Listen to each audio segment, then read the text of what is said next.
कृष्ण ने राधा से विवाह क्यों नहीं किया? कृष्ण ने राधा से विवाह क्यों नहीं किया? इसकी वजह ये थी कि गुरु गर्गाचार्य ने उन्हें बता दिया कि वे नंद और यशोदा के पुत्र नहीं हम, और उनके जीवन का मकसद कुछ और है। उन्होंने कहा कि नारद मुनि भी बिल्कुल कृष्ण जैसे गुणों वाले महामानव के आने की तारीख, स्थान और समय की भविष्यवाणी कर चुके हैं। राधा से विवाह के लिए एक तरफ कृष्ण का आग्रह था, तो दूसरी तरफ यशोदा और नंद की वंश मर्यादा। इस पर गुरु गर्गाचार्य ने कृष्ण को उनके जन्म के बारे में सब कुछ बताना शुरू किया। ये सुनते ही कृष्ण के भीतर जबरदस्त बदलाव आए और वे गोवर्धन पर्वत की ओर बढ़ चले। इसके बाद गर्गाचार्य ने कृष्ण को नारद द्वारा उनके बारे में की गई भविष्यवाणी के बारे में बताया। पहली बार उन्होंने कृष्ण के साथ यह राज साझा किया कि वो नंद और यशोदा के पुत्र नहीं हैं। कृष्ण बचपन से नंद और यशोदा के साथ रह रहे थे। अचानक उन्हें बताया गया कि वो उनके पुत्र नहीं हैं।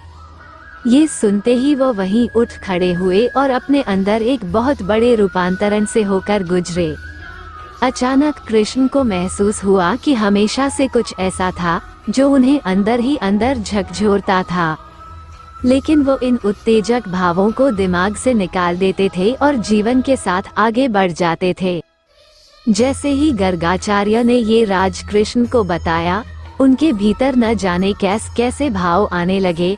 उन्होंने गुरु से विनती की, कृपया मुझे कुछ और बताइए। गर्गाचार्य कहने लगे, नारद ने तुम्हें पूरी तरह पहचान लिया है। तुमने सभी गुणों को दिखा दिया है। तुम्हारे जो लक्षण हैं, वे सब इस ओर इशारा करते हैं कि तुम ही वो मनुष्य हो जिसके बारे में बहुत से ऋषि मुनि बात करते रहे हैं। नारद ने हर चीज की तारीख, समय और स्थान तय कर दिया था और तुम उन सब पर खरे उतरे हो। कृष्ण अपने आसपास के लोगों और समाज के लिए पूरी तरह समर्पित थे। राधे और गांव के लोगों के प्रति उनके मन में गहरा लगाव और प्रेम था, लेकिन जैसे ही उनके सामने ये राज आया कि उनका वहां से संबंध नहीं है, वह किसी और के पुत्र हैं, उनका जन्म कुछ और करने के लिए हुआ है, तो उनके भीतर सब कुछ बदल गया। ये सब बातें उनके भीतर इतने जबरदस्त तरीके से समाई कि वो चुपचाप उठे और धीमे कदमों से गोवर्धन पर्वत की ओर चल पड़े। पर्वत की सबसे ऊंची चोटी तक पहुँचे और वहां खड़े होकर आकाश की ओर देखने लगे। सूर्य अस्त हो रहा था और वो अस्त हो रहे सूर्य को देख रहे थे।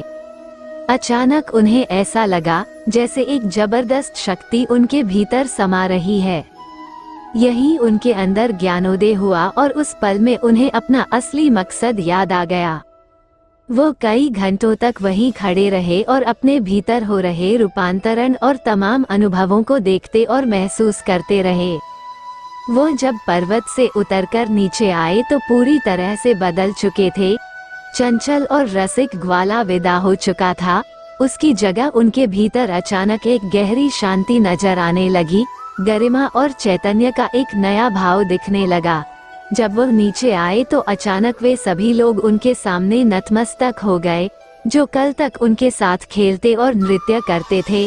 उन्होंने कुछ नहीं किया था, वो बस पर्वत पर गए, वहां कुछ घंटों के लिए खड़े रहे और फिर नीचे आ गए।